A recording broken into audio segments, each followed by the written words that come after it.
వైజయంతి అన్నయ్య పాపారాయుడు సుధాకర్ని కుటుంబం మొత్తాన్ని చూసి వెళ్దామని వచ్చి వైజయంతిని ఏడిపిస్తాడు.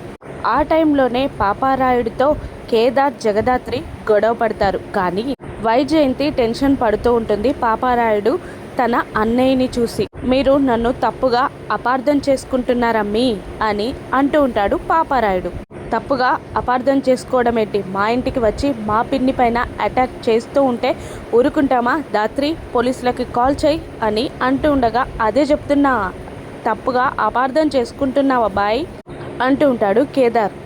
వెళ్ళు దాత్రి అని కేదార్ అంటూ ఉండగా, ఆగు కేదార్, వీళ్ళిద్దరి యాస ఒకేలా ఉంది, కొంపతీసి ఈయన అత్తయ్య గారి బంధువేమో అని అనగానే, అదే చెప్తున్నా అమ్మి, దేవుడా ఈ అమ్మి కన్నా అర్థమైంది అని పాపారాయుడు తల బాదుకుంటూ ఉంటాడు. ఆయన మా అన్నయ్య పాపారాయుడు, నన్ను చూసినప్పుడల్లా ఏడిపించడం ఆయనకి అలవాటు అని వైజయంతి చెప్పడంతో కాలర్ వదిలేసి, సారీ మామయ్య, మా పిన్ని పైన అటాక్ చేశారని కాలర్ పట్టుకున్నాను అని కేదార్ దాత్రి క్షమాపణ చెప్తూ ఉండగా, పర్లేదు, నా చెల్లి పైన అటాక్ జరిగితే పారిపోకుండా మీరు నిలదీశారు కదా, ఈ పాపారాయుడు పరువుని మీరు కాపాడారు, మీరిద్దరూ ధైర్యవంతులు అంటూ మీసం మెల్లేస్తూ ఉంటాడు పాపారాయుడు.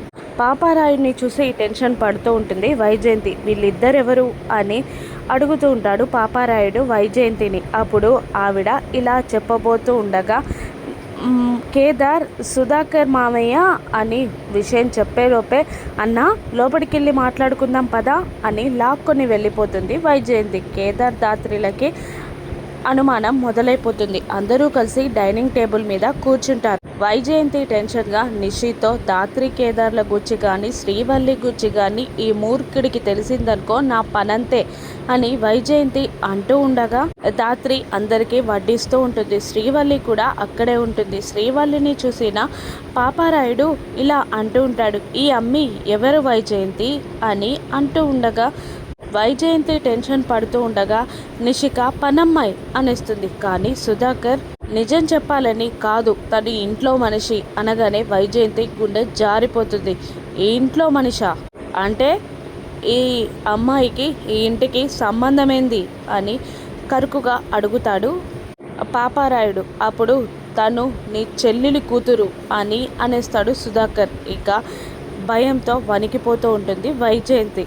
అయ్యో బావా, ఇందాక నుంచి చెప్పలేకపోతేవేంటి, ఇన్నాళ్ళ నుంచి చెప్పలేదేంటి, మేనమావగా ఆ అమ్మికి జరగాల్సినవన్నీ నేను జరిపించేస్తును కదా అని పాపారాయుడు అంటూ ఉంటాడు. సుధాకర్ పాపారాయుడికి చాలా ఇష్టం, నేను చెప్పేది విను, తను నా కూతురు కాదు నీ చెల్లెలి కూతురు అని నిజం చెప్పేస్తాడు సుధాకర్. దాంతో కోపంతో ఊగిపోతున్న పాపారాయుడు చేతుల్లో ఉన్న అన్నం ముద్దని వదిలేసి వైజయంతిని కాల్ చేసేలా చూస్తూ ఉంటాడు.